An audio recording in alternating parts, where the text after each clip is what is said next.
बार मजहबी पेशवाओं से सुना कि नहीं, उनका हुसैन को जल्दी शहीद करो, जुमा जा रहा है। कैसे पक्के नमाजी है, कितने बेईमान किस्म ने नमाजी है, कितने काफिर किस्म ने मुसलमान है। शरह अकायद ने लिखा है, जिसने हजरत इमाम हुसैन को शहीद किया वो काफिर है, जिसने शहादत में मदद की वो काफिर है, जो शहादत पर खुश हुआ वो काफिर है। अल्फाज समझ में ना आए तो आपकी मर्जी रही। कहा इमाम अहमद खंबल ने लानत शख्सी की है, नाम लेके लानत की है यजीद पर। तो लानत शख्सी जब तक कुफर पर उसकी मौत का पता ना हो उस वक्त तक लानत शख्सी नहीं करनी चाहिए। लेकिन आगे अल्लामा तफ्तानी खुल गया। अच्छा, किस तरह? उनका अल्लामा तफ्तानी खुल के कहता है जो कातिल हुसैन है वो काफिर है, और तुम्हें उन्हें मौत के वक्त का हाल क्या मालूम है? उनका जिन्होंने हुसैन पर तलवार उठाई है उनको कलमे की तौफीक कहाँ हुई होगी?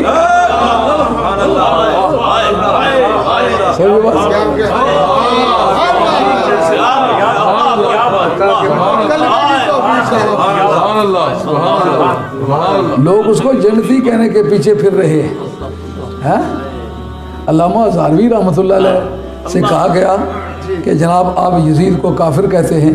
इमाम अबू हनीफा रज़ियल्लाहु अन्हु तो खामोश रहे। मैं कहा तो नहीं पता क्यों खामोश? मैं उन्होंने मुकल्लद माँ पता है।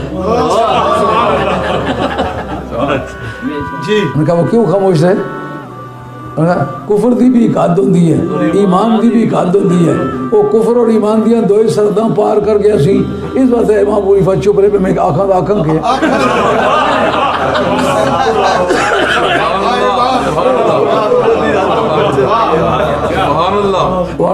मां से आखदा जी यजीद काफिर ने तेरा अबू जेहल भी काफिर मत आखो।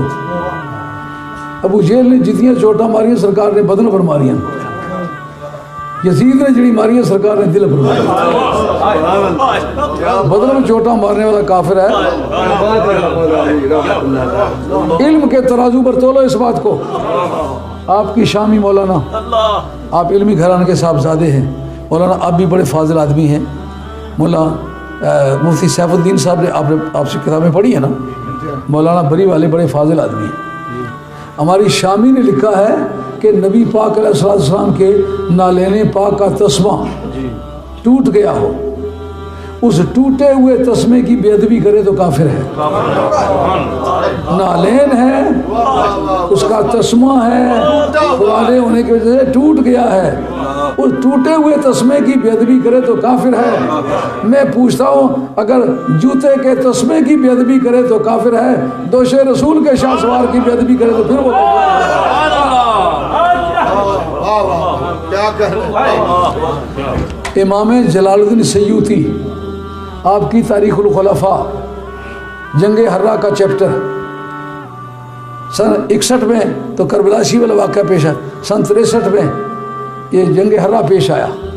उसमें क्या हुआ? यजीद ने एक आर्मी भेजी, कहा कि तुम एक हफ्ता तक तुम्हारे लिए मदीना तैयबा मुबाह है। बाद में 3 दिन रखे, बस एक लम्हे के लिए भी कहे वहाँ की बेहुरमती करना जायज़ है, वो काफिर है। जिस हुर्मत का ताल्लुक सरकार की जात के साथ है उसकी बेहुरमती करना ये काफिर का काम है।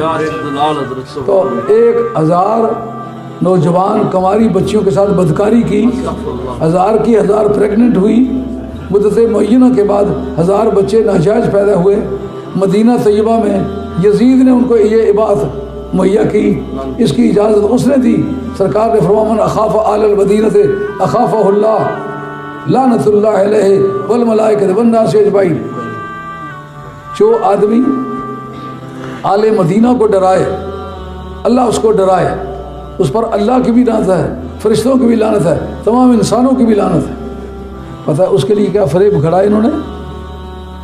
अर्ज करूं आपकी तबीयत हाजिर हो तो बात करूं। हाँ, वो ये कहते हैं कि सरकार ने फरमाया कि मैं जिसको लानत करूं मैंने रब से दुआ मांगी, अल्लाह करे उसको रहमत से बदल दे। इसलिए जिस पर मैंने लानत की है वो रहमत में बदल गई है।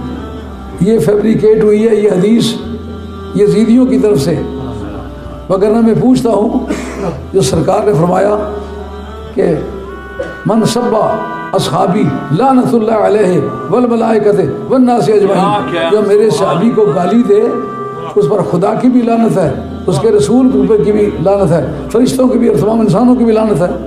अगर सरकार की लानतें रहमत में बदल जाती हैं तो इसका मतलब सहाबा को खूब गाली देनी चाहिए ताकि वो लानतें जितनी बरसी वो रहमत में बदल जाए। ये कैसा धोखा है जो कौम और मिल्लत से करते हो। सहाबी को गाली देना बेईमान का काम है, बदबख्त का काम है।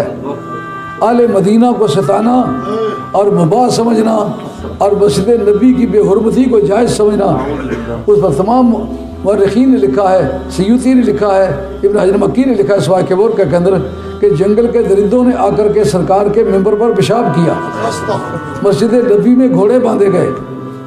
अर्ज़े सईद बिन मुअल्ला कहते मैं नमाज़ पढ़ने के लिए जाकर था, इतना ऐसा अंधेर मचा कि सूरज कई दिनों तक नज़र नहीं आया, न सूरज के चढ़ने का वक्त पता चले, न उतरने का वक्त पता चले, न ज़ोर और असर का पता चले। पर मैं 5 वक्तों की नमाज़ें मस्जिद नबी में पढ़ता रहा। किस तरह पढ़ता रहा?